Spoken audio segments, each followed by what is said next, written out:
our good friend from NFL Films and also the co-host of ESPN's NFL Matchup during the regular season. It is one Greg Cosell joining us in the wake of some seismic moves, Greg, at the top of the NFL draft. And a move made by a team not too far down the road from you there in the Philadelphia Eagles, who are now in the 6th position. And we know that San Francisco made the big leap up. And this is all tied to quarterbacks, we suspect, right? You would think.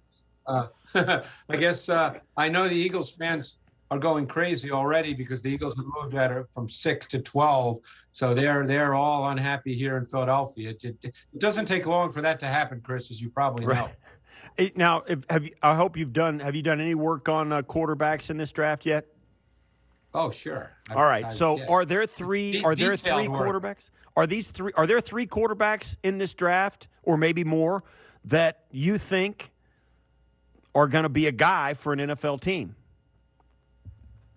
Well, Steve, it doesn't matter what I think. Quarterbacks get drafted, and there'll be 5 quarterbacks taken, perhaps in the top 10. There's no question in my mind anyway that the 49ers moved up to take a quarterback. I don't think they made this trade because they gave up 2 number ones down the road. I don't think they moved up to take any position but quarterback. Right.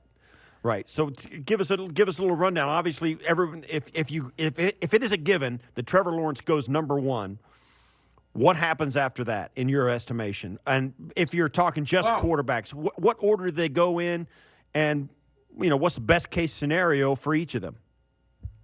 Well, you would think that teams tried to move up with the Jets. You would think. We don't know that, and that the Jets said at 2, no, we're taking our guy. And if that's the case, my guess is that would be Wilson, who's having his pro day as we speak, or I guess he's finished. Right. So then you're dealing with what's after that. Then you have Trey Lance, you've got Justin Fields, you've got Mac Jones. Then we're getting into the guessing game as to what Kyle Shanahan wants. And now it becomes a guessing game. Does Kyle Shanahan, as his view of the quarterback position changes, and he's even spoken about this, that it evolves over time, has that changed to the point where he feels that quarterback movement becomes far more important? If that's the case, then are you thinking Trey Lance, Justin Fields? If he thinks that, hey, that is not that important, that my offense is really good, and I'm looking for a guy who can execute it better than Jimmy Garoppolo, then does Mac Jones fall into that conversation at 3? So it's really all a function of how Kyle Shanahan sees the quarterback position. And then with respect to the 3rd overall pick, which now sits in the hands of the 49ers, we were stunned at the amount that they gave up, Greg. Yes. To get up there at 3, 2 extra ones. I mean, we were just recalling 3 years ago for Brandon Beane to get from 12 to 7. He gave up his pick at 12 and a couple of 2s to get up from 12 to 7, and got a 7th back also. And now you got John Lynch giving up a pair of 2s. So I said, I wonder if that was because there was other competition to get up to that spot. And we're seeing the Bleacher Report is now reporting that the Eagles were trying to get up to 3, and after realizing they couldn't because they weren't willing to pay what San Francisco did, they totally backed out and went down to 12. So it's really interesting. The premium that San Francisco paid is just stunning to me. I don't know where you sit on that. Well, that tells you they're taking a quarterback. You don't do what they did to draft anybody but a quarterback. So it's just what we said is what does Kyle Shanahan want from the position?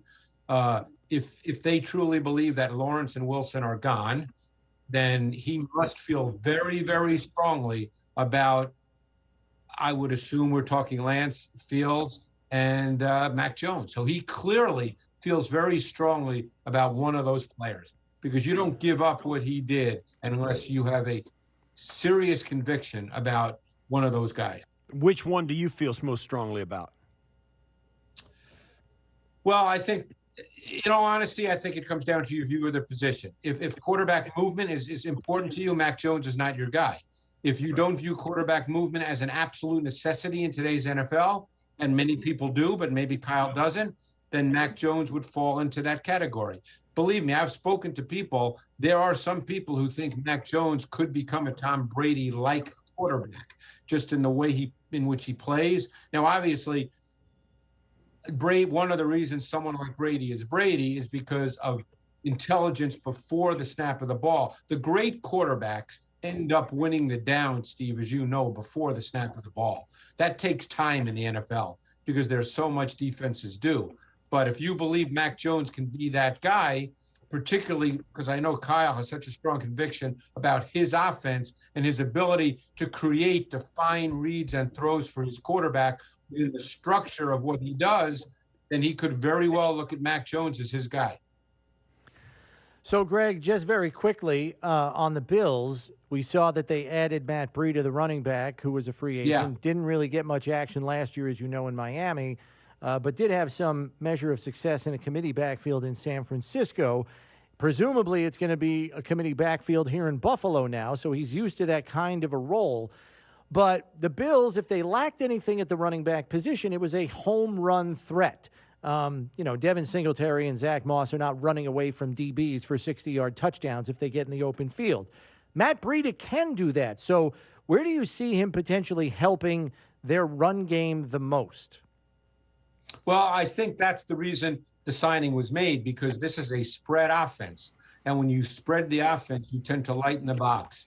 And what you're ultimately looking for is a runner that against a 6-man box, maybe even a 5-man box, if you're going to go spread with 4 wide receivers, is that he gets by that first level of the defense and there's an awful lot of space. And he's got the speed to turn those kinds of runs into potential home runs. So I'm sure that was the reason for the signing. They're not looking at him as a volume runner, but they're looking at him, I'm sure, as a situational runner based on what they do from a personnel standpoint, a formation standpoint, a down and distance standpoint, a game situation standpoint.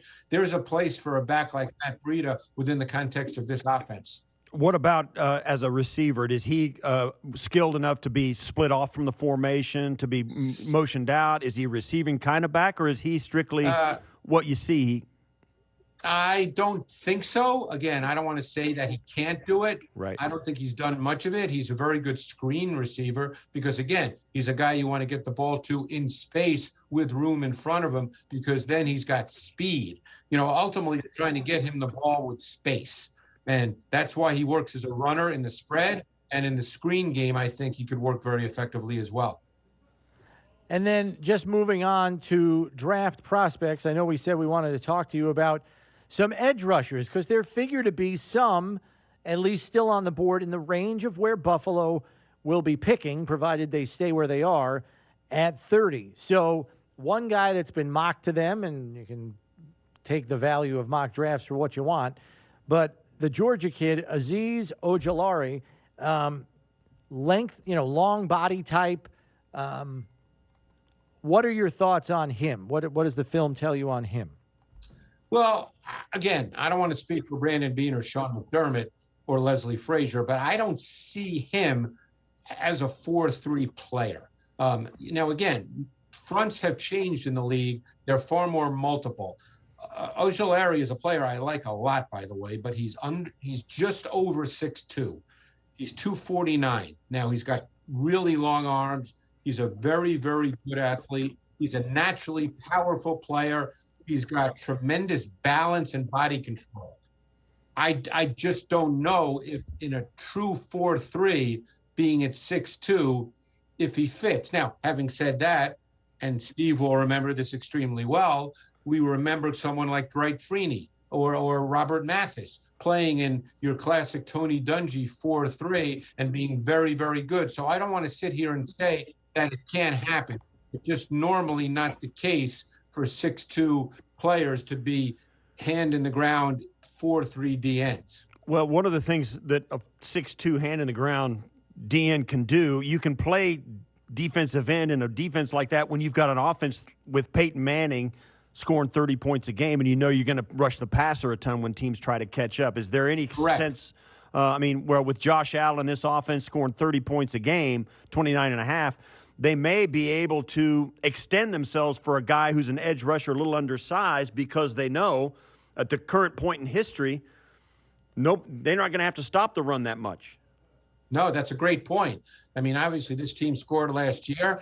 If you have to believe Josh will continue to get better, and that this team could put up 30 every single week, give or take, and that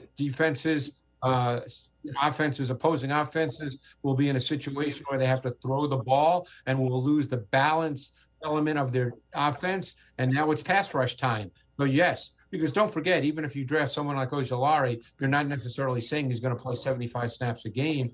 But if he's out there for 40 or 45, and the large majority are pass rush situations, he certainly could work because, like I said, he's a really good edge pass rusher. Greg, Kwity Paye is a player I've actually had a chance to take a look at a little bit. And I got to tell you, I was almost more impressed with his discipline as a run defender than I was with his pass rush game, which doesn't seem to be quite as refined. And I know that's often the case with a lot of these kids in the draft. You know, they kind of develop their counters and other stuff, you know, as they grow in the league. But what can we say about Kwity Paye from Michigan? Yeah, he's an interesting guy because I don't know if Michigan's had their pro days. Sometimes I lose track of all these pro days. But whatever he comes in at, he's got kind of a compact, dense body. He does not have a long body. He's not built like that. But I think he can become a quality edge pass rusher with speed to power being his foundation. I think he needs to learn to use his hands a little better, but I think he plays off contact well. One thing I think you can see him be is an inside pass rusher. If the Bills, you know, when they go to their sub fronts, I think he would be effective as an inside rusher in sub fronts. But I think he's a player who'll continue to get better. You know, when he was in high school, which is really interesting, he was on part of a state champion 4x100 relay team. So he's actually a pretty good athlete. He just looks different because he's so compact and dense in his build. Would you liken him to a Shaq Lawson type or no? You know, I never thought Shaq Lawson was a particularly good pass rusher, which I think has played out in his career. I'd like to think that Kwity Paye could develop into a better pass rusher than that. Right. But he's going to need to develop a much wider array of moves and counters, and that's the next step in his growth. We were sitting here yesterday as Penn State had their pro day, and Jason Oweh snapped off a really fast 40. But you look at him, and the guy's huge. I mean, he's big, he's physical. He's an Adonis. But he hasn't played football very much. How much weight do you give? How much difference does that make to people when you see the guy, okay, he looks all that, but he doesn't play much football? What do you see in him on film? Yeah, he's a freak, though, Steve. I mean, that's the thing. He's a freak athlete. You know, he's one of those guys that you put on the tape and it jumps off the tape. I mean, he's got size, length, he's got twitch, he's got bend, he's got burst, he can change direction. But his understanding of how to rush the quarterback does not yet begin to match his athletic and physical traits. So he kind of needs to be taught how to rush the quarterback. But at the end of the day, you can say what you want, and you know this. People in the league are going to see the fact that he's almost 6'5", weighed 257, ran basically a 4.4. His vertical jump was almost 40. His 10-yard split in the 40 was ridiculous. He's got long arms. I mean, people are going to look at this kid and say, we're going to make this kid into a great player because there are just not many people like this at all. Right. But there always is that caveat when there isn't a body of work. That gives scouts pause, right? I mean, he's no question. He's a one-year starter. Football, yeah. I'm sorry. Go ahead, Greg. He's a one-year starter. We're still playing football. You know, the guy, I mean, obviously he's got body beautiful. He's a phenomenal athlete. But we're still playing football. There are skills, specific traits that are required at every position. And some guys, no matter how great an athlete they are, don't develop those specific skill sets and traits that are needed. So he's a work in progress. Other defensive ends we've been talking about, Jalen Phillips from Miami, Carlos Basham from Wake Forest. What are your thoughts on how deep this defensive end crop goes? Well, Jalen Phillips, to me, is the best pure edge pass rusher in this draft based on tape and traits. He came out of California, went to UCLA. He was a 5-star, one of the top 5 recruits in the country. I don't know what happened at UCLA, ended up in Miami this year. This kid on tape, all you have to do is put the tape on and you say, wow, size, length, athleticism, suddenness, explosiveness. He can bend. I think he's the most explosive edge player in the class, and that includes Oweh. I mean, Oweh is probably a little better athlete, but this kid as a football player, to me, he's a 4-3 D end. Like I could easily see Sean and Leslie and Brandon Beane looking at this kid, assuming he's clean because he's had some medical as well. Assuming he's a clean player, this kid to me is a 4-3 D end, and this is exactly what you want in a 4-3 D end. His body type almost looks, I mean, maybe not quite, but it looks like Jason Taylor a little bit. Yeah, I could see that. I mean, he's, again, I don't know if Miami had their pro day, but he'll probably be 6'5", 255, 260. He's long, sleek looking. To me, he has everything you want in an edge player. Like when I watched him, I thought to myself, the 4-3 teams, the Minnesotas, the Buffaloes, those kinds of teams, they would look at a Jalen Phillips, assuming, as I said, he's a clean player in other areas, and say, that's the kind of guy we want to play defensive end for us. During this week, the Bills also signed a defensive end, formerly of the Carolina Panthers, and the international pathways, and Efe Obada. He's also one of those guys that jumps off the page physically. What are your thoughts on him? I'm sure you've seen him off and on during his time with Carolina. What's he like? I always thought he was a really intriguing player. He's a guy you can line up at D end, you can line him up at 3 technique, and he can be effective there as well. They did that in Carolina. Again, I think he's the kind of player who fits well with a Sean McDermott, Leslie Frazier defense, because you can line him up as a wide 9 D end. He can rush the quarterback. You can line him up as a 3 technique. He can rush the quarterback. He's a good athlete. He's got length to him. Length is something that a lot of these 4-3 defensive lines really like.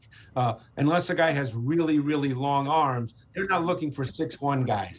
They're looking for guys who are 6'4", at least 6'3", but 6'4", 6'5". So I thought that was a very under-the-radar quality signing. Greg, as always, thanks for breaking it down for us. You keep watching the film. We'll keep asking the questions, all right? That's what I do. That's our deal. Greg. Thanks, Greg, as always. We'll catch up with you. All right, thanks. All right, that's NFL Films' Greg Cosell joining us here on One Bills Live, as he does every week, and will be right up until the draft. And each week we'll be breaking down a different position group.